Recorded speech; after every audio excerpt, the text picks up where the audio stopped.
What's going on, family? Adrian back with another video. I wanted to come and piggyback off of my live the other day. I had a great time with you guys on live. I didn't expect to be on live for 2 hours. I thought I was going to be on there for about 20, 30 minutes just to test out the live on YouTube. I've never actually went live on YouTube. So I had a great time with you guys. I know some of my videos may come off a little bit serious because we talk about narcissism and narcissistic abuse and some of the things that we've been through, but I have a very big sense of humor. So you guys are like extremely hilarious in those comments. I was trying to keep up with the comments and read what you guys were saying, and at the same time, like, get my point across on what I was saying. But I had a really good time with you guys the other night. So salute to the entire family, everybody that was on the live the other day. I know it was all over the place because I was trying to keep my thoughts in line, and I was also trying to like read y'all comments and everything at the same time and trying to engage with you guys. But I am dropping this video because in that live, I had talked about narcissists dropping subliminal messages.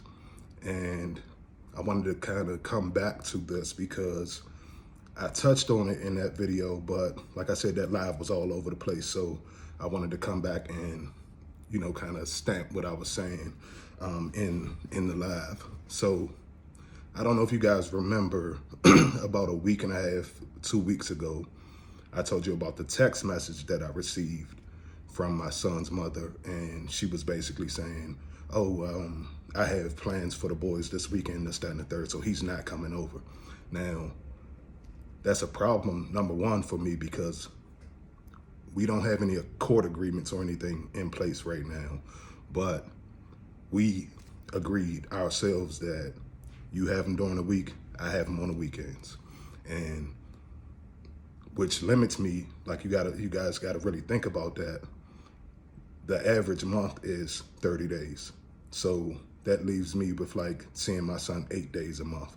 And if you're cutting into that in any type of way, then that limits me to seeing him only 4 days a month, 6 days a month, something like that. So that's that's a major problem for me because I already have limited time with him anyway. So,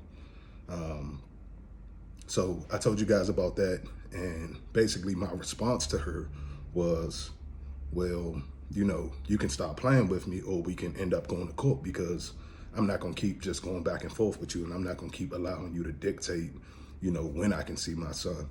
And this was even more of a problem, like right at the very beginning. I went months without seeing my son for no particular reason at all. Like, we lived 30 minutes apart, and for no particular reason at all, I went months without seeing my son just because she wanted to be spiteful in some type of way, or she wanted to like play little games and this, that, and the third. And so she would come up with all of these little schemes to where I couldn't see my son. I wouldn't see him for like a month at a time.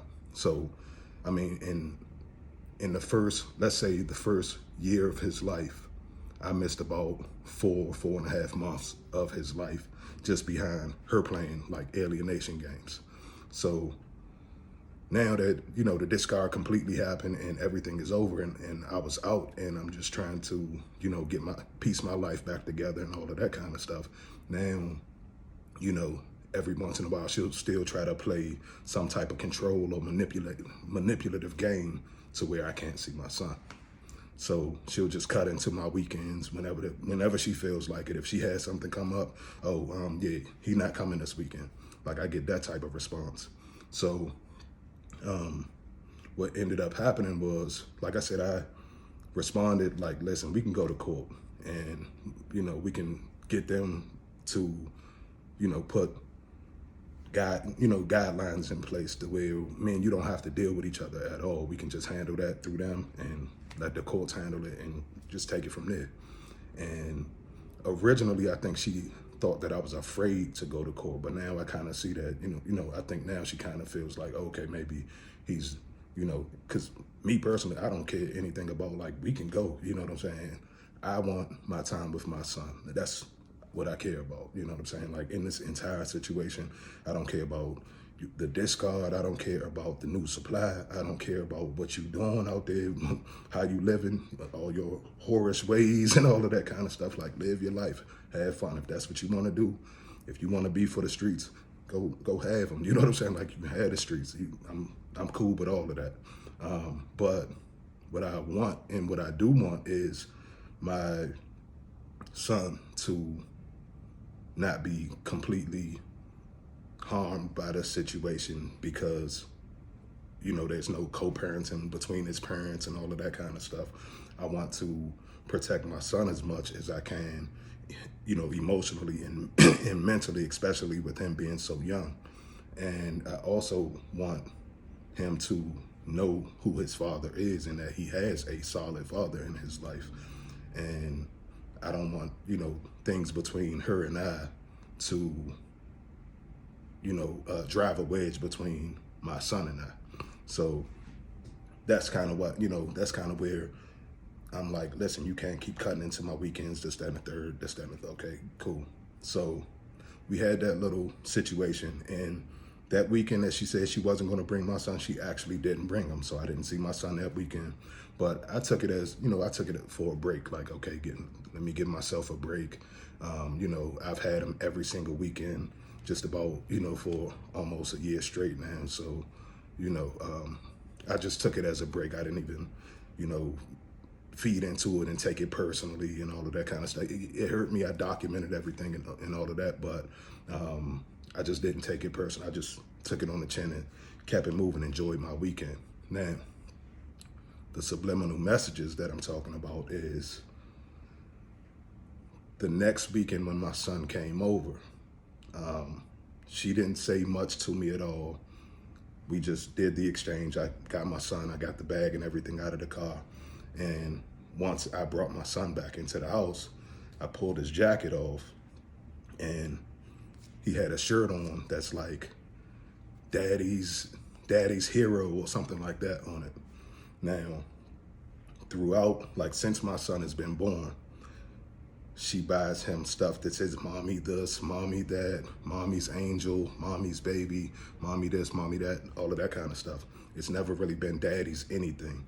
But I feel like she went out and particularly started getting all of this daddy stuff because of the interaction that we had from the text message prior.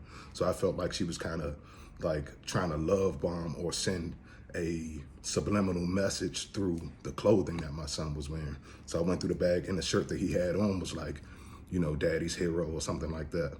Then when I went through the bag of clothing, I have my own personal clothing line, and I had made my son all of these sweatsuits and stuff like that, you know, when he was first born. And I haven't seen these sweatsuits at all since he's been born, like since the whole discard and everything happened. But as I'm going through the bag of clothing that, you know, she sent over, I'm seeing that the sweatsuits that I made a year ago is now in the bag. So it's kind of like she's trying to, instead of apologizing or instead of, you know, saying, hey, I'm sorry that I didn't allow you to see him on your weekend or whatever the case may be. It's like she's trying to send like a love bomb through the clothing. And it could be just my heightened sense of awareness now or whatever the case may be. But I really feel like that is the message that she was trying to present in the situation. So of course, I'm looking at the situation and I'm looking at the clothing and I'm like, oh, okay, you know, because everything has been mommy's angel, mommy's baby, mommy's hero, mommy's this, mommy's that. And I feel like she went out of her way, like and the clothes fit my son now. So it's not like it was an old shirt that she had from somewhere back. Nah, it was like you purposely bought something that said daddy something on there to send a message to me, basically. You know what I'm saying? So yeah, that's my video, y'all. I just wanted to, you know, tap in and tell you guys how they would try to play subliminal mind games, even through imagery, even through clothing and things like that. So salute to the entire family. I will be going live some more. I had a good time with you guys again. If you are not subscribed to the channel, go ahead and subscribe. for all of my day ones, again, I love you guys. Thank you guys so much for being here. And I look forward to dropping some more videos for you guys. See you soon. Bye-bye.